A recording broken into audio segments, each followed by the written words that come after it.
Could you please say your name?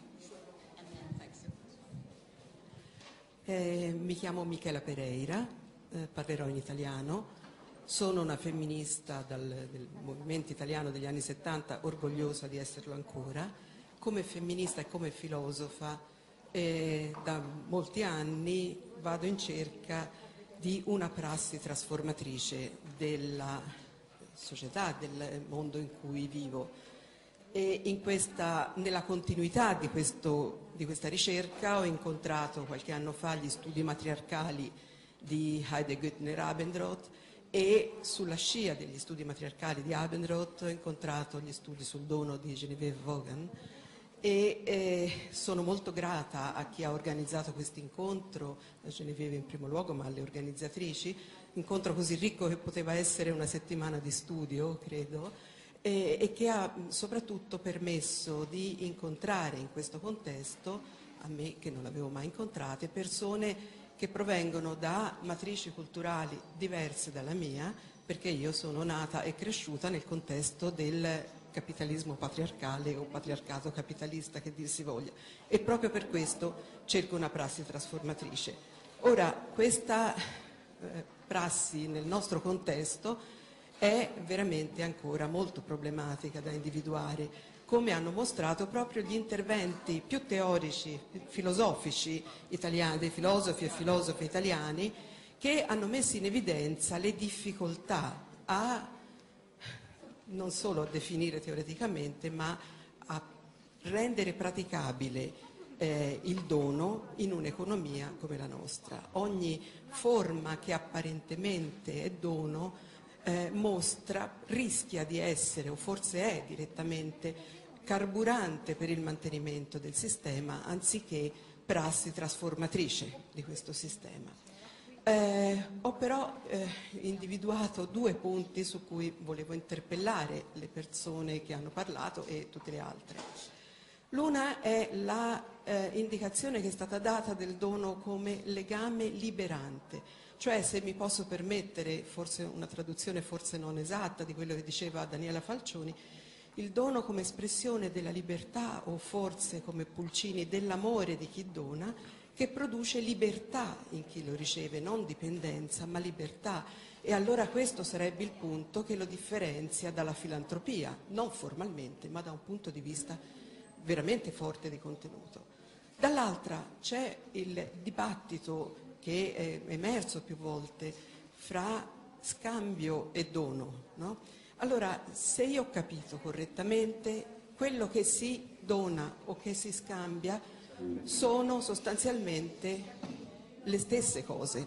Possono essere beni di ordine materiale, beni di ordine spirituale, beni di ordine affettivo, e tranne che nel legame madre-bambino, e questo è il punto forte che dobbiamo agli studi di Geneviève e a chi l'ha seguita, tranne che in quell'elemento lì tutti i beni, sia materiali che spirituali che emotivi, possono essere sia scambiati in un scambio cosiddetto alla pari, che non produce legami sociali, non produce trasformazione, o in uno scambio che è appunto quello che crea un legame liberante. Un legame che libera è un ossimoro, ma gli ossimori sono molto fecondi, come ci insegna tutta la tradizione mistica. Io vorrei ricordare a questo proposito che nel femminismo internazionale questo tema del legame che libera è stato affrontato molte volte. Io citerò i due esempi che per me sono più pregnanti, che sono quello del lavoro di Jessica Benjamin, Legami d'amore, e del lavoro di Silvia Vegetti Finzi nel femminismo italiano, Il bambino della notte, dove Silvia dava una definizione bellissima: la madre è l'unico tiranno che rinuncia alla propria tirannia nel momento in cui stacca il bambino da sé.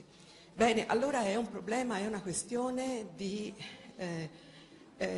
dono liberante, di legame liberante, dono che noi facciamo alle generazioni future, ma a queste generazioni a cui rischiamo di lasciare invece un mondo impraticabile, un mondo che non è un dono ma appunto un gift nel senso olandese, un veleno. Ecco, a questo proposito, se mi permetti, faccio una breve osservazione relativa alla relazione di Simone Wurrer, perché poi dovrò andare via e me ne scuso, e abbiamo fissato il viaggio di ritorno. Io conosco gli studi di Claudia von Werloff, li ho letti appunto sulla scia di quelli dell'Abendroth, sto lavorando su questo. Per tutta la vita ho fatto la studiosa della filosofia medievale, ma ora sono in pensione e mi posso permettere altro. E devo dire, trovo estremamente discutibile, scorretto e pericoloso l'uso che von Werloff fa del termine sistema alchemico. Primo, io posso permettermi di dirlo perché forse voi non lo sapete, ma sono una delle studiose a livello mondiale della storia dell'alchimia. Questo non lo dico per vantarmene, ma perché è la verità. Quindi l'alchimia non è quello che von Werloff legge negli studi di Binswanger o di Eliade, che sono lettori, interpreti dell'alchimia in continuità con la scienza e la tecnologia moderna. L'alchimia era un tentativo storicamente povero, se vogliamo, un tentativo abortito, se vogliamo, di prassi trasformatrice. E questo io non lo dico io sola e potrei permettermelo, ma lo dico in compagnia di Caroline Merchant, di Evelyn Fox Keller, di Maria Zambrano, di Simone Weil e di Mary Daly, che ha usato non a caso il termine quintessenza per il suo libro. Questa precisazione mi correva l'obbligo di farla. Grazie.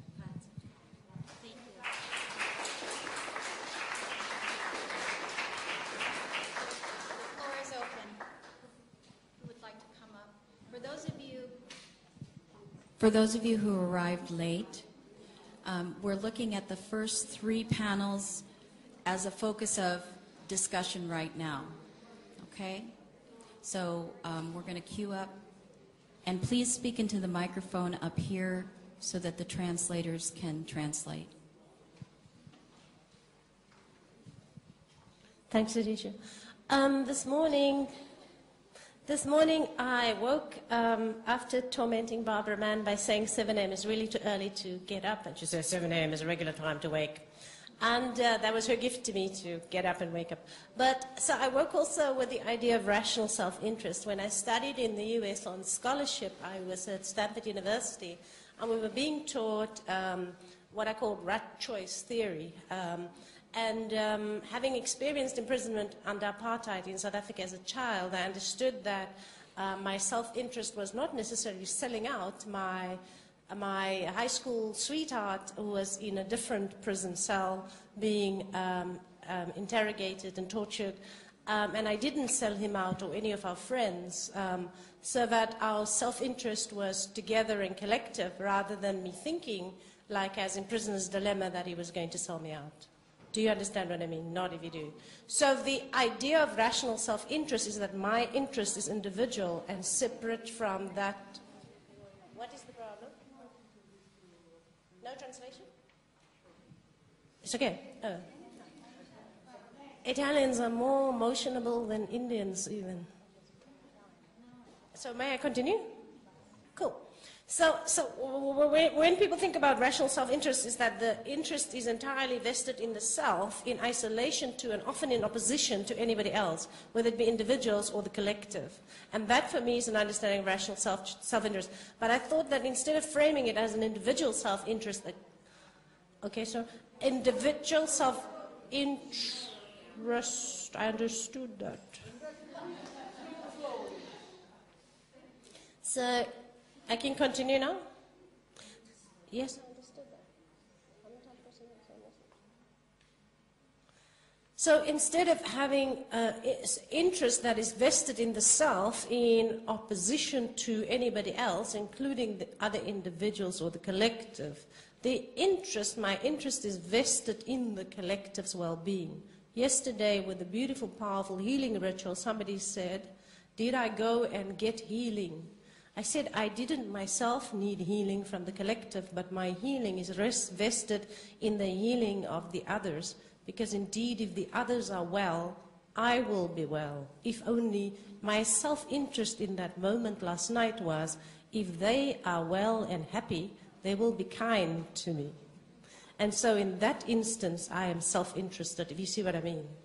And therein lies the rub in regard to the perspective we hold. And yesterday I chaired a panel of really incredibly smart philosophers, and they were speaking about things like reciprocity and mutuality, and you do the dishes and I do the dishes tomorrow, and who fills it if you buy a dishwasher and empties it. And for us it's less, and I keep thinking of the way Kumbature walks about. And she says, you look like you need this scarf, and she leaves the scarf. Very much like Genevieve has spent her life for the last few decades.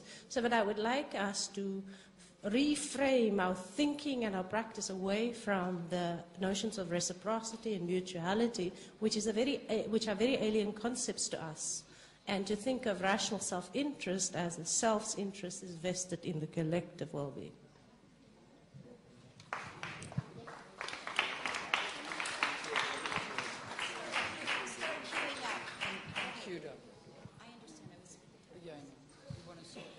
People who have questions or comments, can you start a queue up by the stage?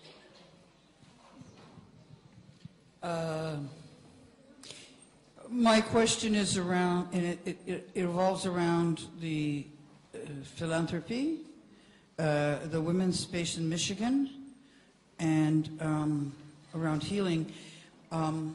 By way, and I can keep this really brief, there is a gentleman named Herb George, who is a traditional chief of territory in British Columbia, and he came to Toronto, and he had a real concern that he said he was crying, and he said to me, "What is self-government? I don't know what to do. I have no vision of it." And I said, "You don't have to have a vision of it. A whole bunch of people together, through relationships and the security of a land base, will come up with a vision together." So my question is around how much land, and you need good facilitators. That's really important. You need good facilitators. So my question is, how much land can we buy in North America to begin to grow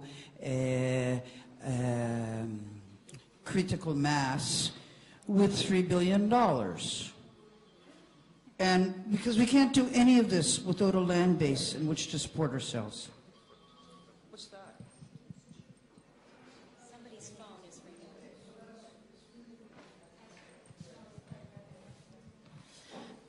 I want to ask an open question. It's short. I think it's clear to everybody of us that we are humans and that we love to give. But sometimes what I feel for myself and what I could, I think we have to, I would like an answer from you. What about asking? I mean, I think we need to find a way how to ask. Because sometimes I wish to cry. I want a new computer. But I'm not a baby, so I shut down. So please tell me how to ask and how society can learn how to ask what are our needs in all our fields.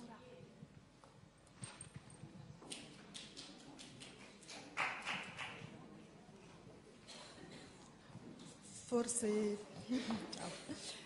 non ho ben compreso, mi scuso, sono arrivata in ritardo.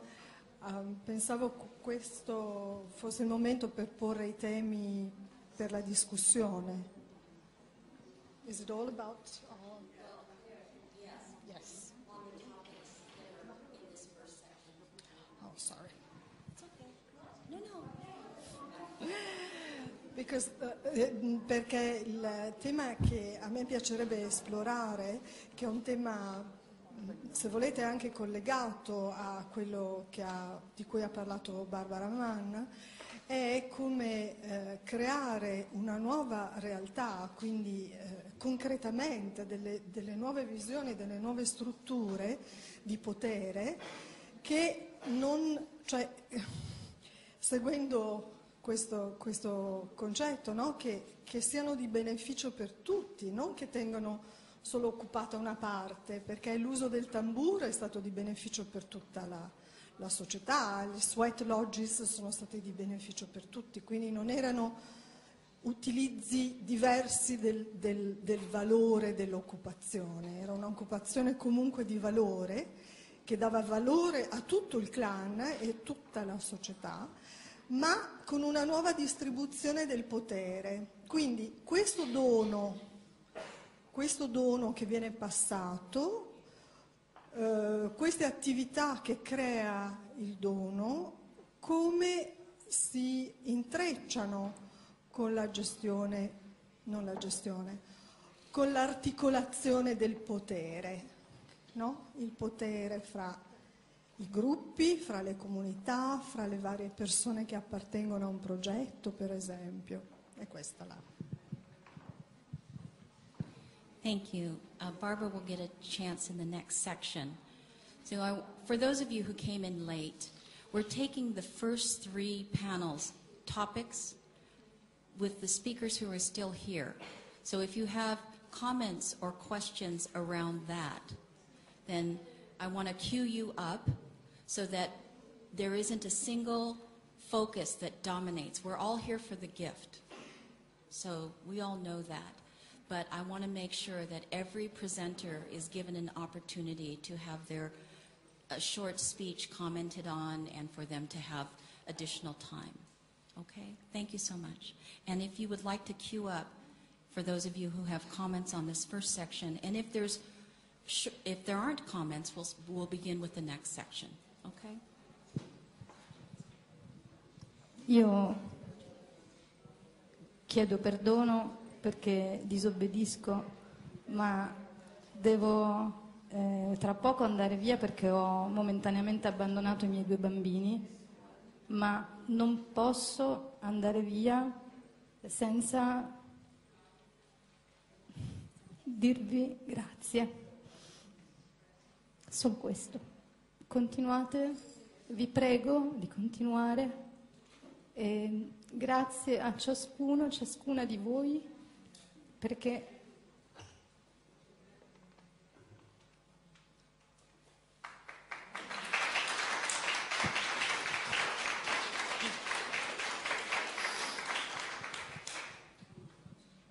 mi avete dato tantissimo e soprattutto date una grande speranza.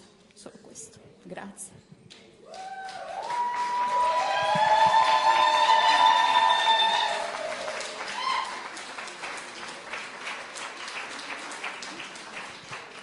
Thank you so much. And of the presenters, in this section, if you have comments that are coming up around the questions or comments that people are presenting up here, I want to also invite you to come up and share if you feel. So Genevieve wanted to.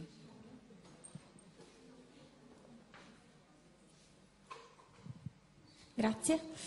Io volevo chiedere alle relatrici che hanno presentato le 2 comunità femminili, Nascire in Colombia e quella statunitense, di raccontarci, trasmettere quali sono state poi anche proprio gli step, se dovessero fare una scaletta, cosa fare prima, cosa fare dopo per creare una comunità femminile e poi appunto come l'esterno, il mondo esterno, l'antimondo vi vedeva e cosa faceva nei vostri confronti.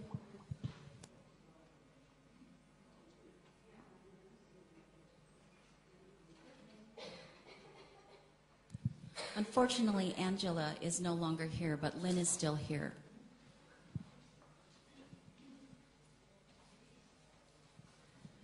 Well, each community is different.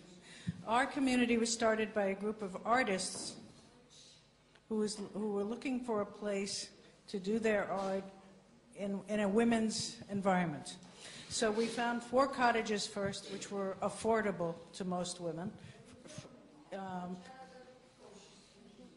Oh, sorry. Is okay? All right. Comprende? Capisce? No? Sì? Ok. Okay, so each community is different. Ours started, as I said, by 4 lesbian artists looking for a place to build a community. They found that place. Eventually it grew and grew and grew, and eventually it became a community of 400 women. The way we dealt with the communities was with respect. We bought things from the outside community, we interacted with the outside community, and they were fine with us for the most part, being a women's community. In fact, on the tourist map of St. Augustine, Florida, we had 2 women lying side by side right in front of our beach. So we were very well known in St. Augustine, Florida, and never had any bad interactions with the local people. Does that answer your question? Oh, no.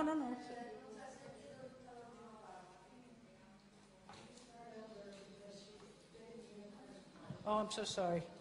Okay, so our community started by 4 women artists looking for a place to build a community.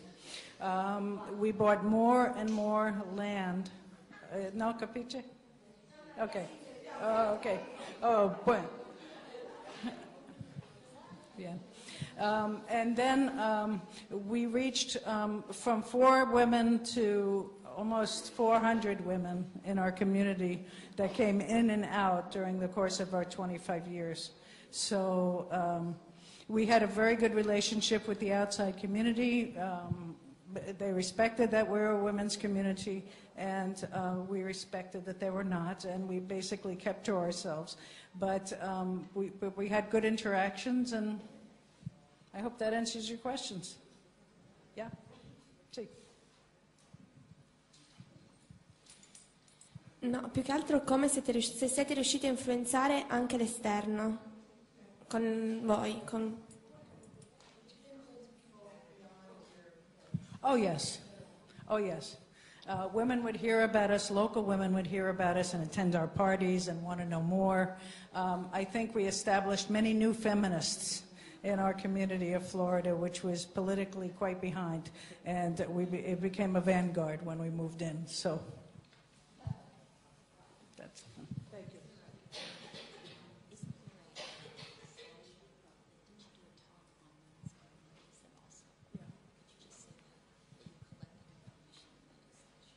Oh, yes. I showed a slideshow at my presentation about what the pagoda community actually looked like.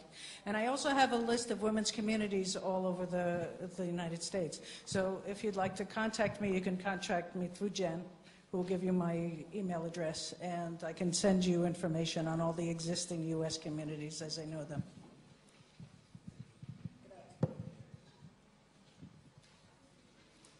And if you don't have my email address, you can go to gift-economy.com, and my email address is on there if you look around. So, I wanted just to go back to talking about exchange versus gift giving, and say I really think that's the basis of it, even though there are obviously kinds of reciprocity.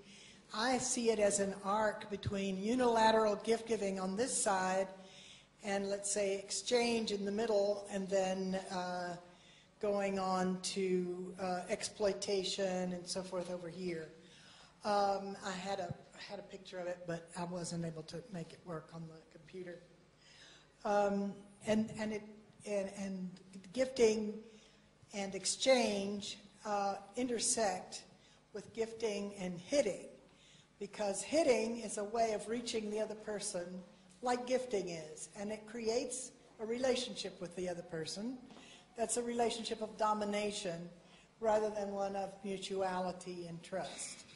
And so, in a way, hitting is what people do when they're not able to give, and they use it to make other people give to them. So it's part of a continuum, I would say. But gifting and hitting, and I don't approve of hitting at all, but people also impose exchange through hitting, through force. The gifting and exchange have two different logics. And the gift logic is one that satisfies needs and reaches the other person. And the exchange doesn't actually reach the other person's needs. It just self-reflects, or it's self-referential, as somebody was saying earlier. And so these two logics are interlocked in our society. And the exchange logic is parasitic on the gift logic. And in order to change society for the better, we have to diminish the parasite and revalue the host. So it's the gift givers and the receivers are looked down on in our society, but actually they are the solution, not the problem. Our society has created scarcity for the people that are giving and receiving, and so it's made it really difficult. And that scarcity is made by wars, for example, by wasting all of the abundance of the society on wars or other kinds of power mechanisms, huge buildings,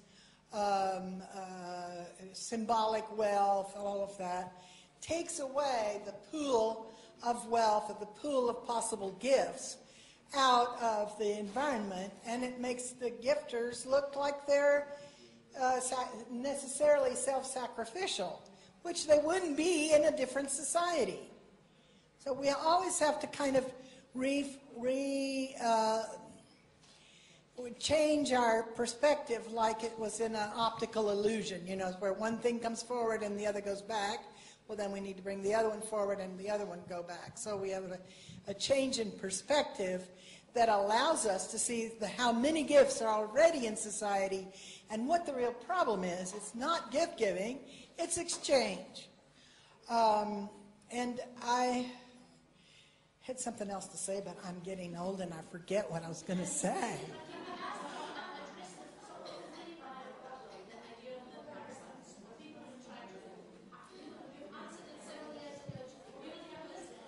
Okay, free ride. Free ride. Yeah, what is a free rider? Well, I would say that it's the capitalists that are doing the free riding on the rest of the population. And we live in a society where everything has to be paid back, and that everybody has to so-called contribute to the market economy. And that actually means that your gifts, you have to make your gifts be taken away, or help the structure of power to suck up the gifts of other people. So that is really creating a free ride for some and a very difficult ride for others. And in a society where everybody is gifting, you don't necessarily need free riders. But you have free riders don't need to exist because you have a different ethos. You have a different whole way of looking at the world and coming into the world.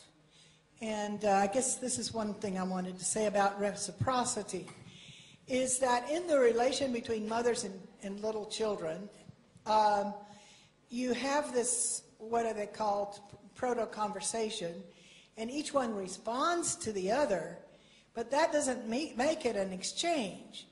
You don't necessarily have to exchange in order to be able to respond to each other. It's something else. It comes before, and it's outside. It's more like it's not obligated. It's imitated. That is, the child imitates the mother, enters into a relation through imitation, not through obligation. The child doesn't have to, is not obligated to respond to the mother. If it were, it wouldn't be any fun for the mother either.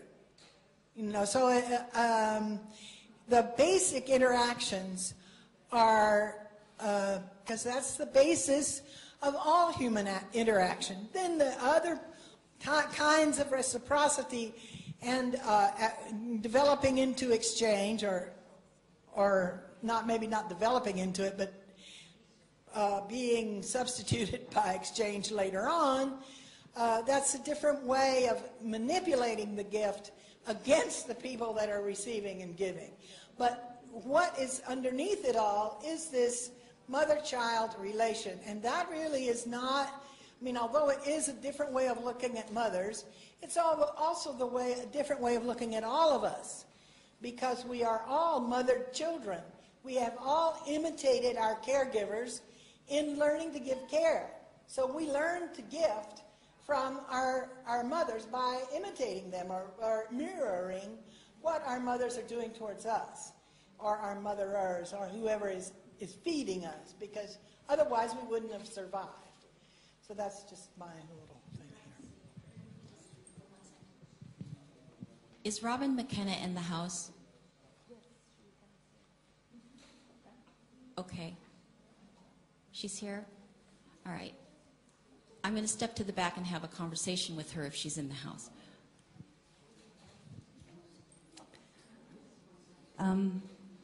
I just wanted to answer to the comment, because I think you are leaving earlier, and so I would just clarify something. Claudia makes a difference between the original alchemy, kind of a matriarchal alchemy, and the patriarchal alchemy, just to clarify that. Claudia Werlhof makes the difference. And she's... Okay. Well, she's researching on that for very long now, and she's writing her book, and it's not published yet. So soon, when it is published, we can talk about it. This is just to clarify that. And I would clarify another topic also. I heard a few of you talk about patriarchal capitalism, and I would just ask you, what would be the alternative? A matriarchal capitalism? Capitalism is always patriarchal. So I ask you to use, or to be careful with this. And, well, that was it. Thank you. Anyone else? Who else would like to? Pat. And remember to say your name if you didn't. Thank you. I think this came up during Pilwa and Sengwa's presentation, but it was brought up, and this relates a little bit to what you were saying too, Jen, that market economy is not natural. It is a choice. In other words, it's not a natural conclusion. It's not a natural event that just unfolds like stars being birthed and etc. That there are choices to be made. We can choose between scarcity, negative relationships, quantitative evaluations, etc. And I just wanted to bring in a recent choice that I have been close to, and that is that some dear friends of ours were part of a ceremony that takes place in our community, and they were able to bring the executive directors of Verizon Wireless to this particular ceremony. And in this ceremony, the participants, it's very arduous. They dance for 4 days without food and without water. And after the ceremony, as is often the case, they do a huge giveaway. And sometimes they'll give away every single thing they have. They'll give away their car, they'll give away everything, right? And so these executives were watching this, and they're saying, wait a minute, so these people just danced for 4 days without food and without water, and now they're giving things away? Shouldn't we be giving to them? And everybody's like, no. You don't understand. And and so they were saying, so the reason that giveaway is because you have the opportunity to participate in something so powerful on behalf of your community, that you have the health that allows you to do that, that you had the opportunity to present your prayers for your own family, but for the whole world in that situation, and that's why you do the giveaway. Now, the amazing thing about this is that these executives, it really, really stunned them, and they said, wow, we just made $7 billion last year tax-free at Verizon Wireless, and maybe we should do some giveaway. And so they decided that they would do giveaway in indigenous community in the U.S. They decided to hire, it was advised to them that they should hire a cultural consultant rather than just go around willy-nilly and do this. So they actually hired my daughter to be the cultural consultant. And the first conversations they had in these executive offices at Verizon Wireless, Verizon was saying, but who's going to believe that we want to just give away? Like, they really wanted to feel what this was like to give away. And they said, who's going to believe that we want to just give away? Everybody's going to think that we're giving away to Native community because we want this, or we want to put up a cell phone tower. And so the kind of conversation that my daughter was having with them was saying, well, you know, anytime you do something from the heart, anytime you do something with sincerity, anytime you do something with nothing for self, everybody's going to want to be a part of it, and we're just going to have to put up with that. But our job is to make sure that that's where we're coming from, and as long as that's where we're coming from, we can't go wrong. So here's this very bizarre intersection between this gift economy and the marketplace, so who knows what's possible, but that's a choice that they were making.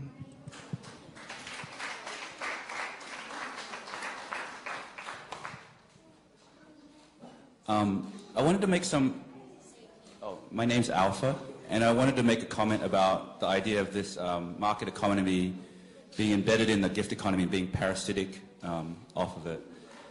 And it seems to me there's something called design thinking of how you design social systems. So how do you design your social system so that this market economy, which is a smaller subset of the larger gift economy, how is it not parasitic? And so just to throw out some ideas, one idea is that if you kind of create a bit of a membrane so that people in the gifting who are gifting to each other, they're the gifts are not being sucked out. So if you can create a kind of membrane around it, and you can actually allow that to grow virally, then that can grow larger and larger. And so just an example of this kind of membrane, we started a project called the Gift Circle, where within a circle, people share their needs and help each other as a gift.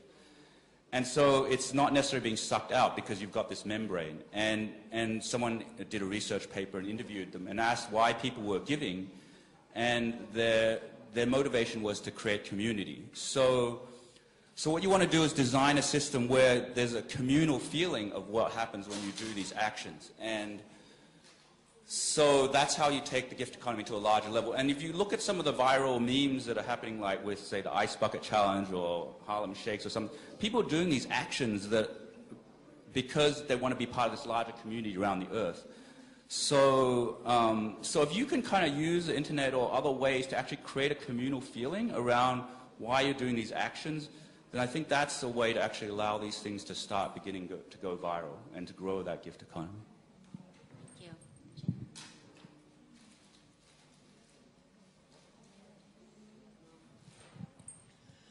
I think there are lots of levels in society where gift giving can happen. And since it really needs to happen, and we need to shift the paradigm, the universe kind of helps us do these gift projects. And so I think the gift circles is one level. But the whole system is a system of taking gifts. Profit is a gift from people who are doing extra work, from natural resources, from women's free work in the home. It all percolates into profit. And we would not even be doing capitalism if it weren't for profit. So we need an analysis of what's wrong in order to change it radically. Now, while we're waiting for it to change radically, doing gift circles or doing Wikipedia or all of the wonderful gift projects that there are out there, they're great because people begin to see how you could live that way, what it means. And that's fine, that's wonderful. But we need an analysis that shows that our society is not doing that. And don't quite know what you mean by membranes, but I don't think we can do it that way. And I think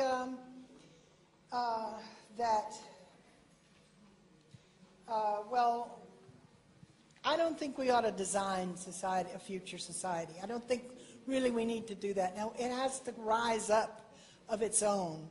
I think we also need the analysis of what's wrong that will help it rise up front. It's also an analysis of what would be right. But that's just what I think about it. Who else would like to make a comment? There's not... Come up, Barbara.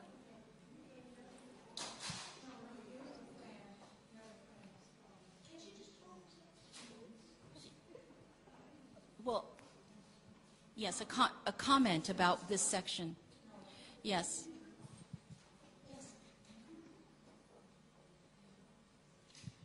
Grazie. Io volevo dire una cosa di cui ho già discusso un pochino prima e che mi ha colpito perché sentendo ieri gli relatori italiani, l'ha detto già un po' Bernadette questa cosa, ma volevo risottolinearla perché penso che per noi europei è molto importante. Quando si parla appunto di reciprocità, di dono, eccetera, si immagina sempre una relazione dove ci sono due persone. Io do, tu ricevi, tu dai, io ricevo. È chiaro, c'è anche l'idea del terzo sempre, no? Nel dono c'è questa idea del triplice, però si pensa sempre a un individuo, a una persona, chi dà e chi prende. Nella dimensione, diciamo, di altre culture, io ho sentito e ho avuto modo di avere la conferma da Pat, ma anche da Bernadette, se ho capito bene, che una persona che dà non è lei che dà, ma c'è tutto un portato dietro che noi abbiamo un po' dimenticato. E chi riceve non riceve solo lui, ma riceve tutta la comunità in qualche modo. E io credo che noi dobbiamo cercare di confrontarci con questa dimensione per recuperare questa dimensione molteplice, no? Di appartenenza con gli altri, con la terra, che abbiamo un po' dimenticato e che anche noi abbiamo nella nostra cultura. E credo che sia un punto importante questo, perché proprio riduciamo se no il dono allo scambio. Nello scambio ci stanno due termini e il dono non può essere questo, ci devono essere altri termini. E nell'idea del materno, cioè nel rapporto tra madre e figlio, c'è questa espansione nella vita che fluisce, no? Quindi c'è questa idea, già c'è, ma anche nelle culture noi dobbiamo cercare questo. Io questo volevo dire che per noi è importante. Grazie.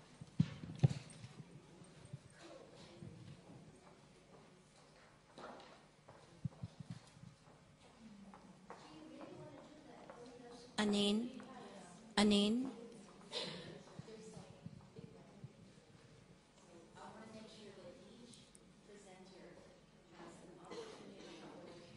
To respond to their talk.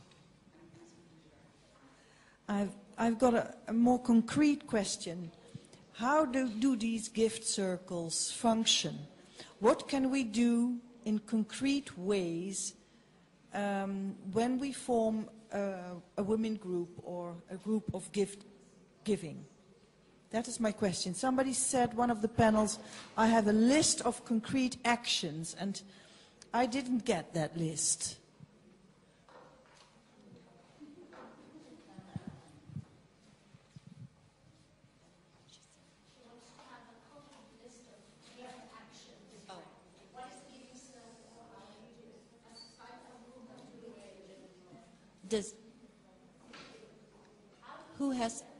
Yes, the gift of all people, do you have, who knows about the gifting circle? Do you want to respond to the question about the gifting circle? Concrete examples. How it works. So you need to come up here for the translation, please. Yes.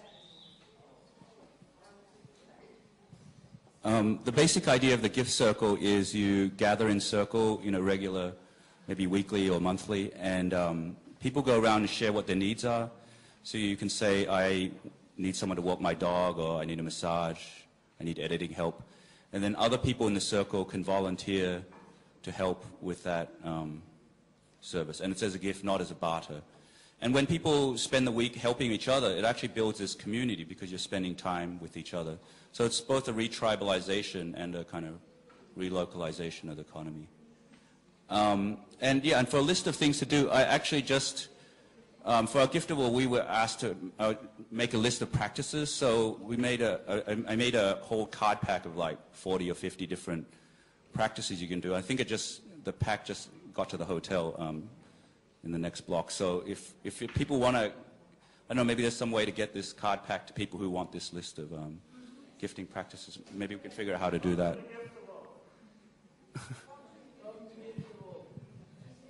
You're being invited to come to the Giftable.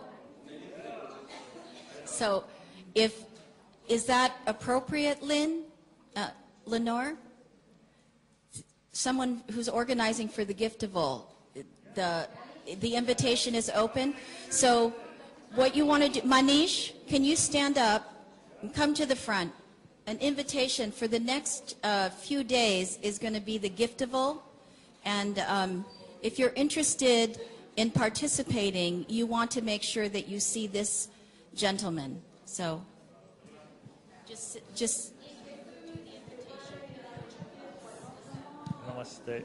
We would like to humbly invite you to experience many of these practices in the Giftable over the next 3 days, like gift circles, and there are many other people who are participating in the Giftable who have developed various practices and have worked with them in their communities, both new practices as well as traditional practices, and lots of stories around those, and also not only practices, I would say tools, as well as stories, because how do we create the larger soil for these things to actually, activate themselves. So it's the stories we tell each other also. So many of these things will be shared all openly in the Giftable, and you're all very welcome to join us.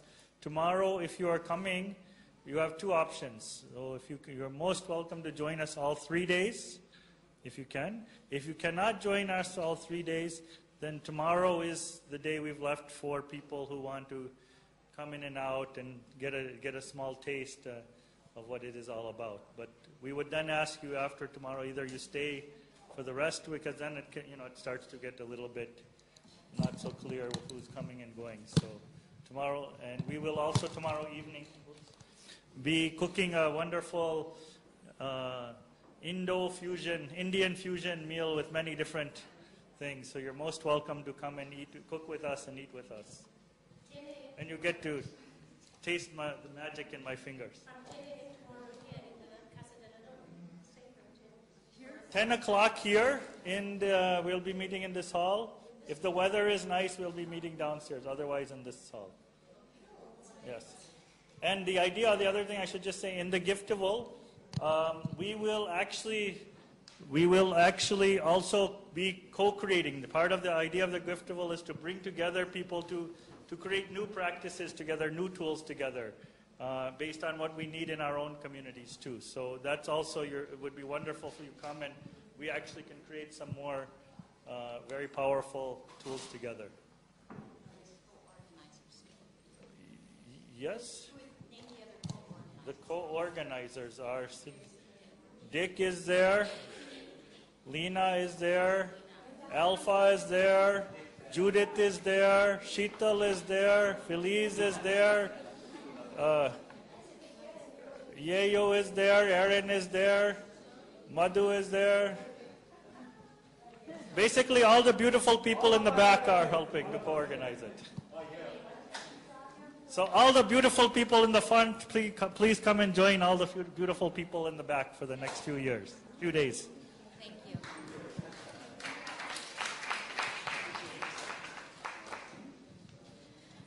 Yes, I'm a bit confused, and I would like to have some clarification. And I'm confused, I don't know even how to pose this question, because it's as many levels. One level is the language, one level is the political, another level. I've heard during these days many radical experience, many beautiful practice, many examples of how we can try to be together differently. There is few things that I don't understand, and I don't understand where to look for the political into the gift economy, and why we call it gift economy and not communism anymore. I'm just trying to find the answer myself. Is it a problem that communism is dated and is being associated to how then communism was eventually tried? For me, I'm from the West, and so I found wonderful to learn about this tribe, the practical that has been developed in other culture. But for example, for me, I have a problem of appropriating those culture where, if from a Western perspective, yes, I use even that language or those clothes or those rituals. For me, could be a form of colonization that I don't want to reiterate. So for me, it's been really a gift to be here, and I learned a lot, but I have a hard time to decodify all this in my own language, which is a language that comes somehow from associating solidarity and struggle with an old idea of communists that was never realized. So finding a space for the commons maybe would be a language that reflects a little more. So I'd like to problematize a little bit. Also what we are doing here. For example, I find there is a little bit of contradiction in when we, for example, criticize neoliberal system. They involve also the way we organize ourselves and we organize our time. For example, sometimes I could not participate, and I'm sure I missed great panels and intervention because there was too much in this 3 days conference. I know this is the way we all organize conference, but it's also this way we organize our time to maximize our presence is neoliberal. And we are missing a great part of maybe informal exchange and conversation that could have happened if we had a little more time even to elaborate and reflect and digest the great insight that were thrown in this beautiful place. So, yes, I said enough. I'm going to let Jen respond to the question about the gift and communism. Well, for me, communism as it was practiced has been patriarchal throughout. And maybe indigenous communism, like in Bolivia, is not that patriarchal, but it is still to some extent. So I think that a mother-based gift economy would not be patriarchal and would work. And as far as this, the time frame here with too much going on, it's true, it was all too fast, but we've done the best we could, and it was to allow everyone who wanted to come, and to include everybody. And you know, you don't even realize, but there was another conference before this one on mothering, and there's the Giftable afterwards. So this has been a whole marathon week, and we just did the best we could to not make it too oppressive. But I realize it is. I'm tired.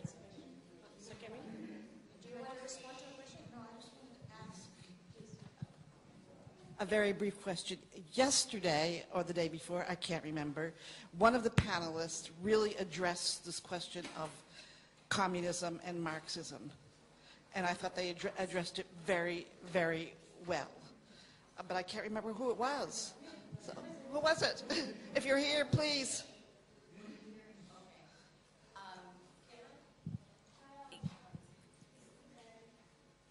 Somebody did today. Are you responding to this question? No, I'm sorry. They actually were stepping up to get to the microphones.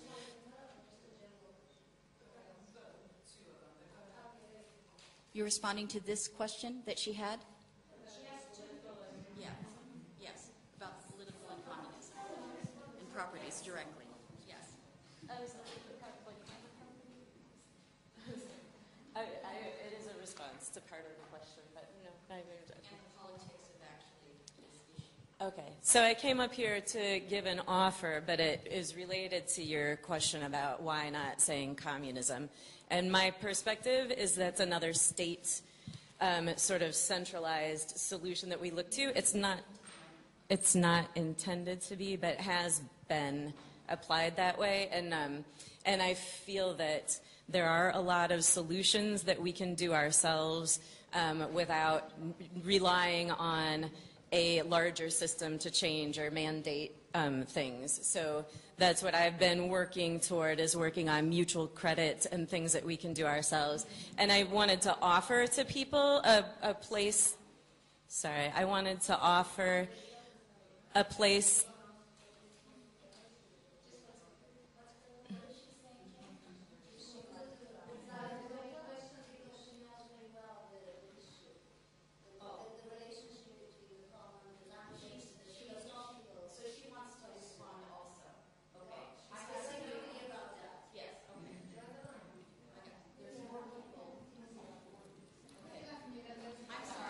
Okay. I would just like to offer a place where you can find information about practical applications of a lot of these models. In my community in the United States, we've been doing a monthly workshop for the last 2 years, just learning about what different communities are doing and presenting that and sharing it. And it's all online, and you can read the whole context, but you can go find the workshops at this website. So it's blog.timeftw.org, and the whole idea is that we can start doing things differently in our own communities right now. So this is my and my community's effort to make that easier for you to pick up where we're, adopt the learning that we've been working hard to create. So please feel free to use it and share it. That's all.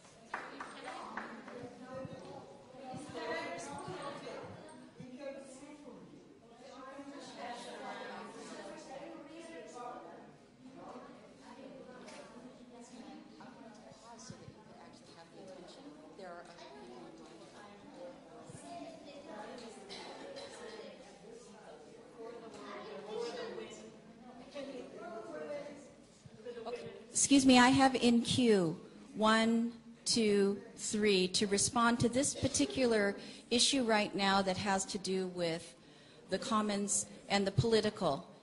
So 1, 2, 3. I'm so excited. I've been waiting for hours to respond to you. The minute you brought it up, it's so important to me because I grew up under... I'm so excited because growing up as a child activist under apartheid, and you had to be really fast under apartheid because you had to run and do funny things all the time. Some people threw stones and bombs and guns. So liberation is a fast thing. Anyway, so we grew up understanding and working with ideas around socialism, Karl Marx, blah, blah. The problem for many, now that I'm all grown up and not small anymore, the problem for many of us is that we were taught as children under apartheid, as activists from small, that liberation is hierarchical and it comes in stages. First you have national liberation, as in the independence, post-independence. Then you have socialist liberation when everything is shared. And then you have the liberation of women. Can you see the liberation of women? In my country, women are 52+% of the population. but they are only third.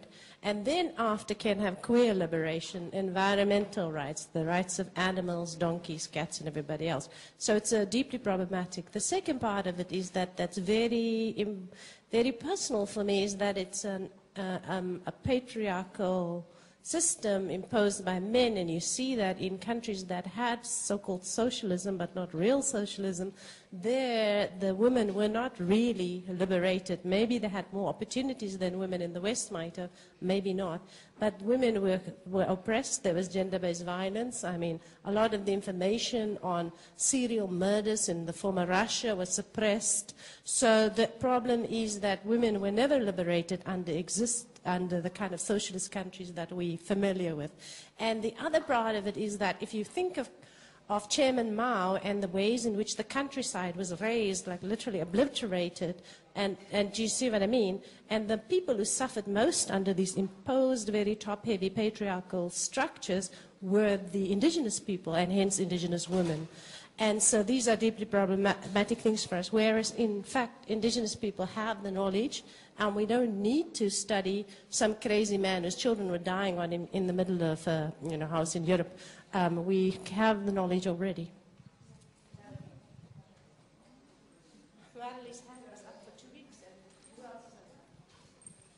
I think Angela was next, and then her. Yeah, and I'm absolutely thrilled at the question and at the number of people who would like to share in the discussion, because I think we need to have that kind of a flow and that kind of back and forth. And this is one of the key ones, I think, that came up on all the panels. And another, I think this question, the question of communism, gift, and so on and so forth, the economic question is really one of the key questions that came up throughout. I think another one is around gender. And there are other ones, and so I'm really pleased that somehow we're getting this opportunity. I think the understanding that the separation from our humanity or our five-fingeredness or our relations that make us who we are, that separation was the beginnings of exchange, which is a system which we now are told is the beginning of our sociality. Because it's invented, it's artificial, it is not grounded in our basic relations and our giving, including mothering as a paradigm of the way we are together, that it's the really social. And that the pre-exchange is something other and less and so on. We need to really get a different understanding of that as we build a better world. And with all the discussion, it's so interesting trying to see the discussions of how we build a different system that is life-attending, life-sustaining, life-honoring, that absolutely continues to ignore mothering women and the work that has been associated and marginalized and devalued and under-resourced. That has to happen. Not just to understand a gift economy, but because you cannot have a different and a better world without the bedrock of our separation from ourselves and all life and all our relationships changes. It has to be very specifically, whether one wants to self-identify as feminist or feels that some of the forms of feminism have been complicit with the modernization and all that stuff. Whatever one calls oneself, when one's looking for those things, we need to be sure that we don't call things simply the commons or communism or whatever, which doesn't resist the invisibilization of women and women's work. And indigenous people. It's the, you know what I mean? We have to do that work. And it's at the heart of it. And and in terms of the discussions from it's the last panel. But anyway, how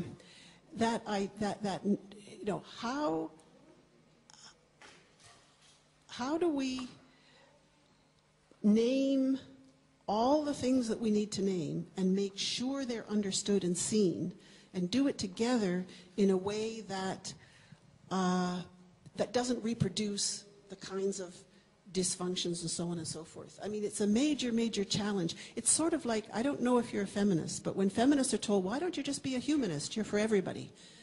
It's necessary. You know, Jen is so good and so strong in terms of showing the way through absolutely every theory on every front. It's almost about invisibilizing and denying what can't be made invisible and can't be denied, but actually manages to be. So that's part of the discussion.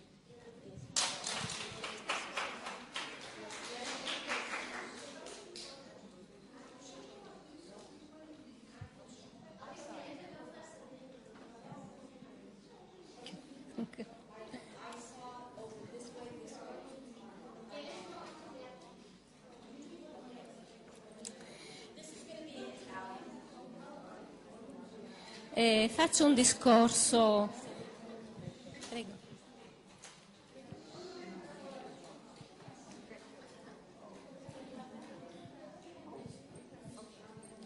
Faccio un discorso molto breve perché naturalmente non posso fare qua una lezione sul Marx e sul comunismo. Semplicemente voglio mettere in evidenza la differenza sostanziale che c'è tra il comunismo e la teoria del dono e comunque il matriarcato. Allora, per Marx il soggetto della sua ricerca non era la persona umana, ma era la struttura economica della società. Il soggetto vivente non esisteva, tant'è vero che lui era convinto che modificando la struttura economica della società immediatamente si sarebbe modificata la struttura caratteriale umana che lui considerava sovrastruttura. Quindi non l'economia è una sovrastruttura dovuta al soggetto umano che la produce, ma al contrario, è il contrario. Come dicevo prima, non c'è nel sistema di pensiero dominante il soggetto umano, l'organismo vivente, quindi non c'è la donna sicuramente, ma non c'è neanche l'uomo, non c'è il soggetto. Invece il matriarcato come l'economia del dono presuppongono il soggetto vivente, cioè il dono è un soggetto vivente adulto, la madre, che dona alla sua creatura che è un altro soggetto vivente. E i matriarcati, come dicevo prima, hanno al centro il vivente, il soggetto vivente, e il fine è sostegno della vita e l'evoluzione appunto della vita, cioè è un altro paradigma. Cioè il paradigma del dono ha la sua base, si colloca all'interno di un paradigma più vasto che è un paradigma cognitivo. Se questo organismo vivente così com'è non viene fuori, non c'è modo, ma proprio assolutamente, di creare società giuste, se noi non esistiamo nella mente. No? Cioè è proprio impossibile questo.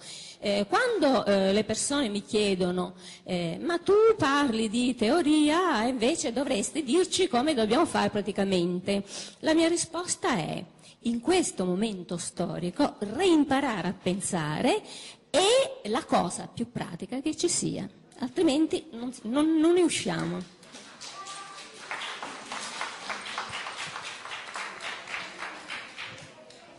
So I have DM, Marilee.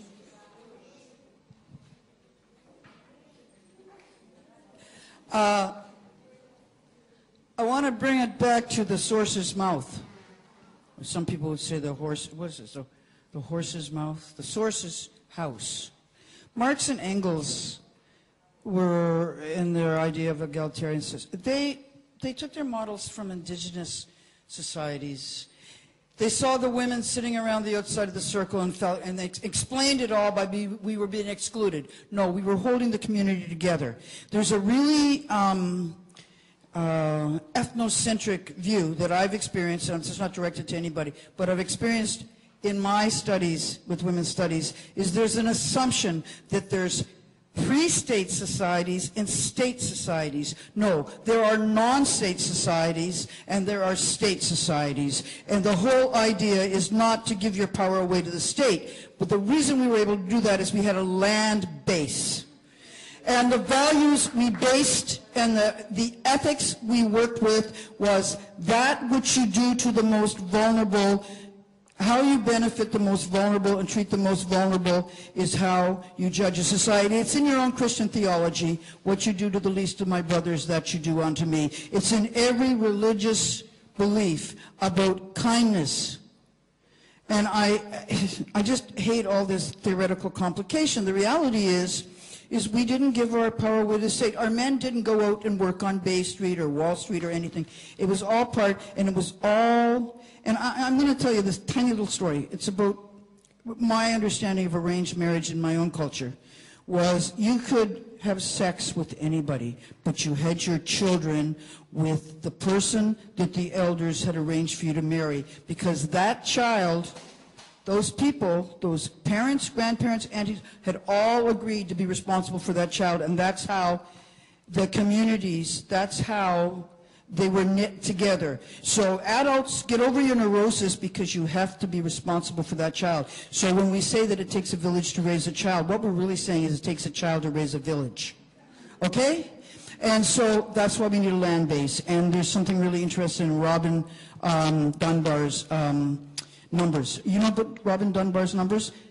That's not a coincidence that this anthropologist discovered that the most working, healthy, relationable numbers are like 150 people, and that's the basic numbers of our clan units. And then we would divide and we'd put a doubling of systems of another, like a moiety or another totem or something on top of it. And you got to understand that that's where Marx lost it. That's where Engels lost it, is they just excluded, they sort of looked at an equation, A plus equals C, and they never even thought there was a B, a C, a D, or, or any of these things. I just needed to say that in the simplest, bluntest 7-year-old perspective way I could. Thank you.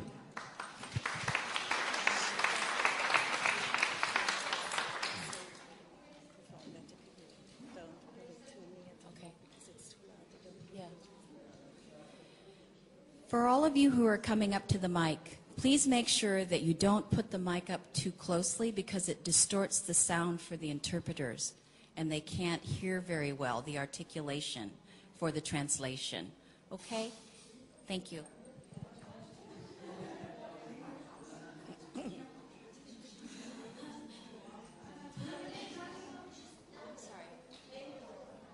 Okay. I didn't know that she was in the queue. Oh, I'm sorry. Okay, after there were 5 people who were in the queue here. Okay. Okay, I will be very brief because people who have come before me have spoken very well and better than I could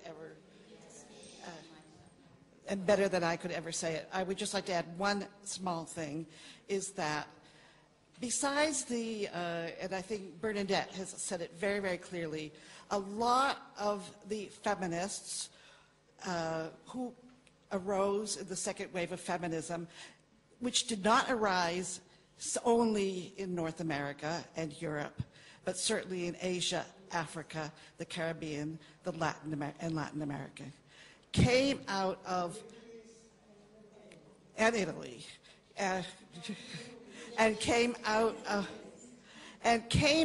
of communist national liberation struggles in which they were told that women's liberation will come after we have all these other liberations. And they found patriarchy within the Marxist, communist, socialist, national liberation struggles.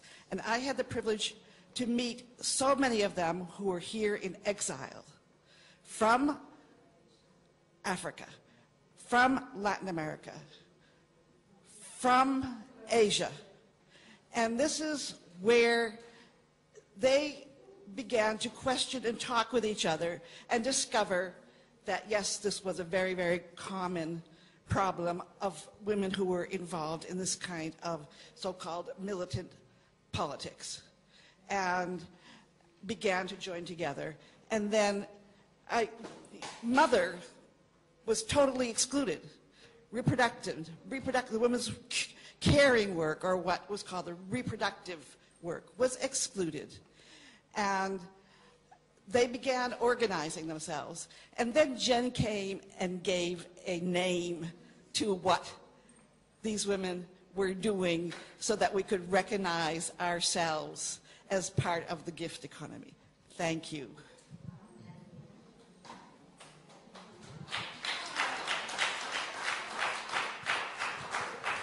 Thank you.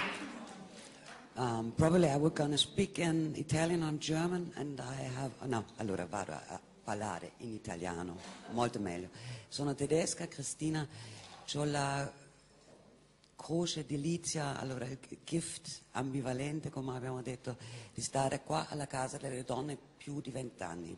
Lo conosco più o meno dall'inizio, e chi non lo sa, perché questa casa è una specie di microcosmo, o se vogliamo una forma, una rappresentazione di tante cose che stiamo dicendo in questi meravigliosi giorni, di cui sono incredibilmente felice che è avvenuto, sono molto grata.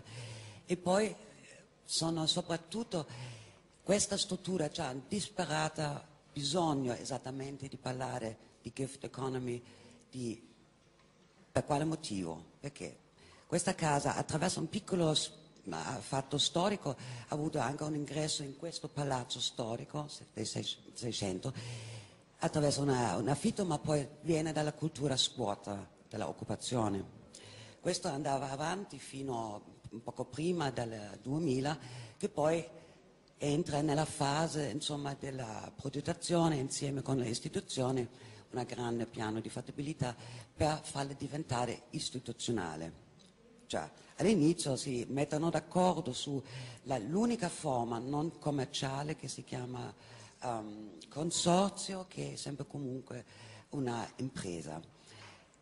Sembra un regalo, sembra che un regalo del comune, della città, che dice: voi squatters avete una bellissima casa, cioè avete la possibilità di integrare nella gestione di questa casa per onorare a tutti, no? Questa cosa avete visto, né? Che magnifico complesso è anche facilmente immaginabile quanto è onoroso.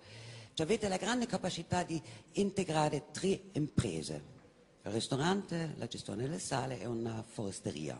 Sembra una cosa meravigliosa, un dono. Adesso, 15 anni dopo, abbiamo una situazione in cui il dono è diventata, come dire, una entità vivente con una caratteristica specifica.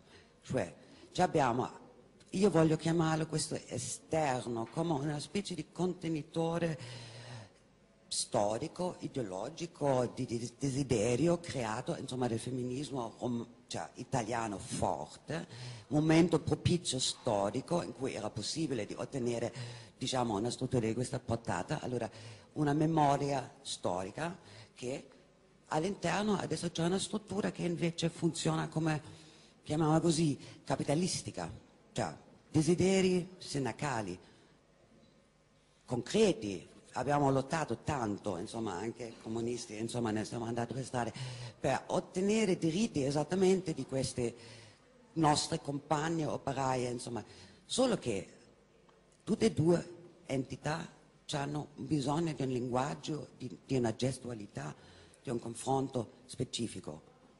E adesso, in questo momento concreto, è così che praticamente quello interno sta fossilizzando l'altro.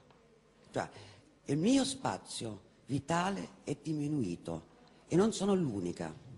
Cioè, vuol dire, insomma, corrispondendo esattamente alle esigenze, chiamiamole così, con questa conquista del lavoratore, insomma, nella storia, toglie, diciamo, la libertà di movimento, toglie la libertà di incontrare incondizionatamente, insomma, la prossima persona, insomma, di creare nuovi progetti. The gift economy, come imparato, io sono veramente, non potete, guarda, c'ho brividi, c'ho peli dritti, no? Quanto per me è importante. Io vengo anche di una lunga storia di tentativi di comunità, insomma, poi vengo dal sociale, vengo anche, diciamo, una politica un po' forte. L'unica sicurezza che ho è questo che io voglio, che hanno chiamato, insomma, quella cura. Cioè, quando tu ti rendi conto che tu c'hai un spazio vitale, così prezioso che in nessuna maniera, a parte qualche miliardo, forse neanche questo, tu potresti riavere. Come puoi venire a meno di curare? Come fare pipì nella tua acqua potabile? Insomma, non lo fai. Cioè, sono le cose che, no, la base, insomma, è di un'economia, chiamiamola così, sia responsabile per tutta la comunità delle donne, insomma, di questo mondo, che hanno diritto di venire qua, che hanno diritto di essere, di esprimersi in qualche maniera. No? E allora la mia domanda, scusate che mi sono un po' dilungata, ma sono molto emozionata, come è possibile in qualche maniera conciliare allora, no? Un simbolo, una struttura, una terra e un'attività che è esclusivamente riscritto del mondo, chiamiamola così, sindacale, con le regole del patriarcato, il capitalismo, insomma, che sta all'esterno. È possibile o no? Insomma, no? Grazie.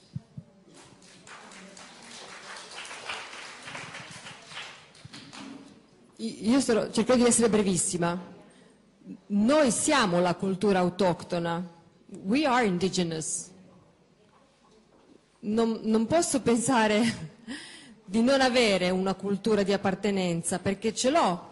Magari l'ho dimenticata. E per questo credo che siano fondamentali gli studi sulle nostre culture autoctone. Morena ci ha fatto vedere le culture autoctone e le modalità di condivisione e delle pratiche del dono, con immagini, con foto, ma questa è la nostra cultura, noi ce la siamo forse dimenticata, ma noi siamo anche, we are indigenous, noi veniamo da questa terra, io sono istriana, è una parte dell'Adriatico,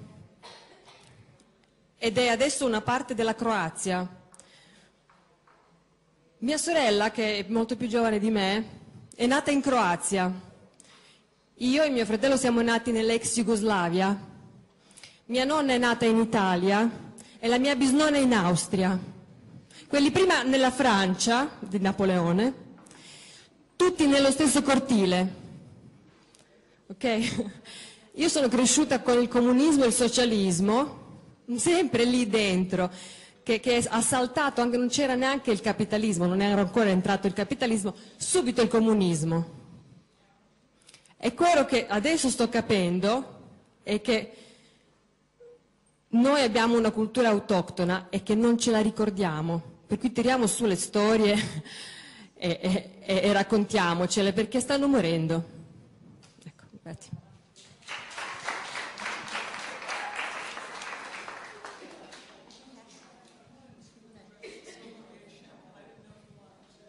Responding comments now to anything that was brought up in the session. And then you'll have a chance to talk about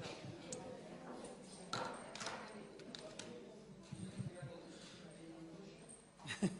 Yes. So I also, you brought up very beautiful points, thank you. And I was really hoping someone would bring up the one that you brought up about appropriation. And I feel a responsibility to speak about appropriation because of the many things that I brought up here. So here we go. So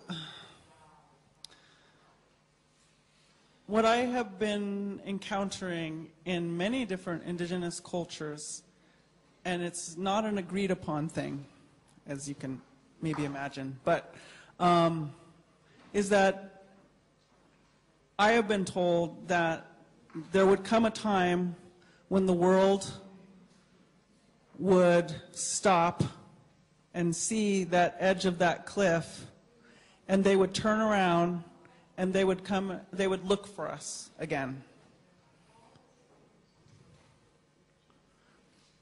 And I think it's a very difficult thing for indigenous communities to decide as a group, will we be there to meet these people, or will we say, gosh, you should have thought of that a long time ago. That's a fairly big debate. what I want to talk about is that I was adopted into the Lakota spiritual pathway.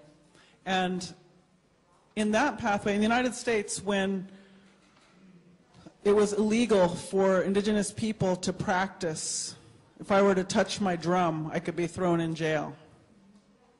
Just literally thrown in jail, right? And so each peoples did what they could to hold on to what they had. And so a lot of it went underground, of course. And so what I was told was that when the Lakota people decided, a very powerful family decided to bring the ceremonies back out and say, we're going to do this now and we're not going to hide it. So in other words, they were ready to make their stand. The elder who was going to be the spiritual intercessor of that ceremony said he had a dream about it before he did it. Well, maybe a vision, Barbara would say. But he saw that the four colors of human beings would participate. He saw them practicing Lakota way. Black, red, yellow, white, he said. And so when he brought it back out, he said, this is what we need to do, but we need to understand that we're going to have people coming our way, and we are to find a way to somehow bring them around into this ceremony. And not all Lakota people agree with that one particular family's spiritual vision, but the fact of the matter is today, the Lakota people have opened up much of their way to many different people. It's not something that I would advise to go and read in a book and then go launch into it. That's never going to be a good way to go about these things, although there are many books written about it. But what I will say is that I have prayed side by side with people from all over the world.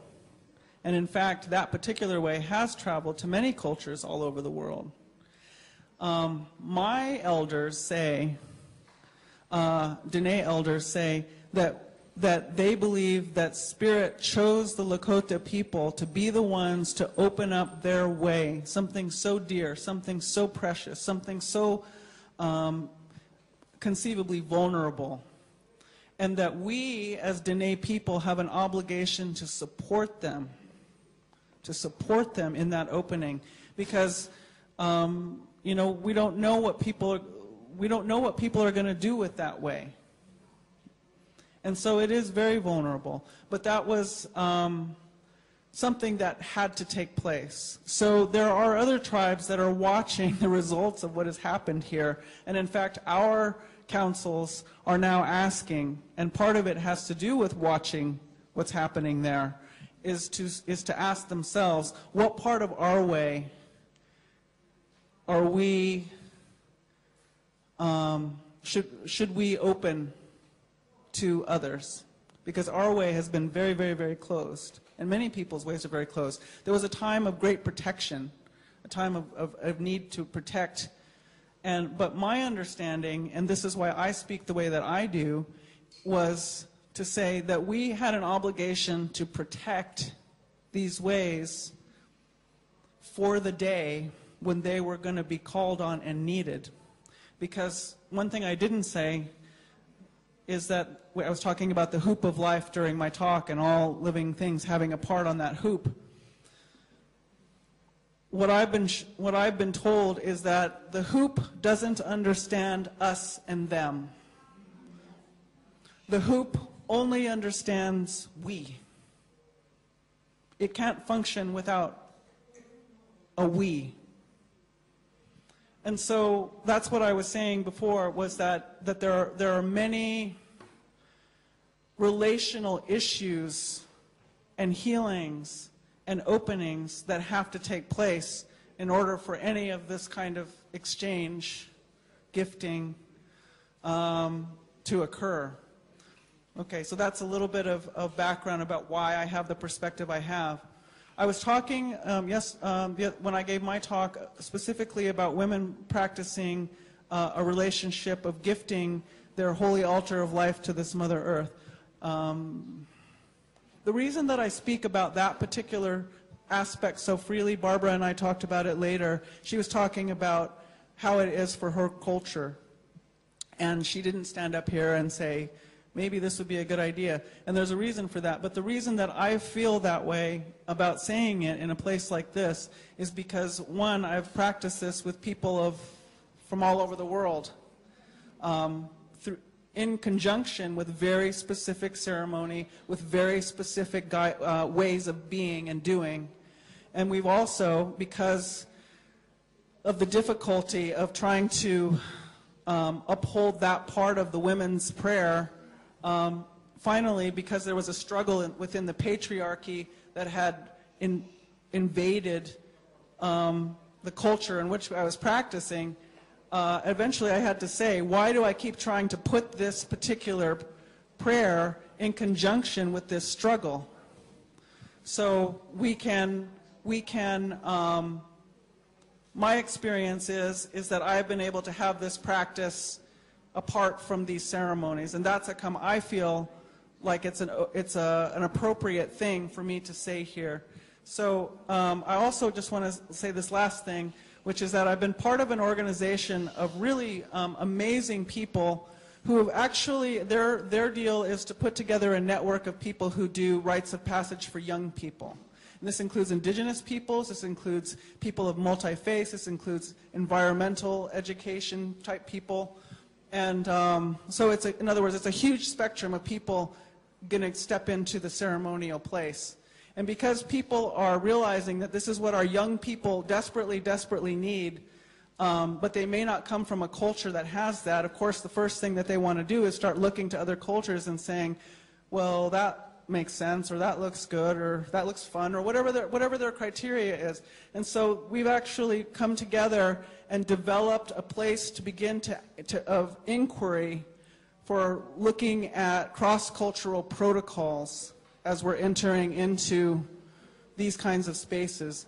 And so I guess I hate to put this on Jen, maybe we'll have a list of how to get a hold of everybody, but if anybody's interested in contacting me for those beginnings, of course it's not going to be perfect, but it's a beginning to look at how to have those conversations, how do we look at having protocols, what kinds of considerations should we have as we're looking across the fence at other cultures. Thanks. Thank you, Pat.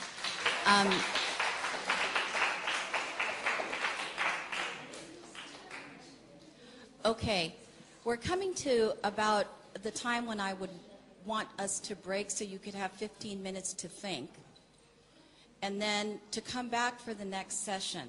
So if anyone has a burning question that is addressing something specifically here, then I would like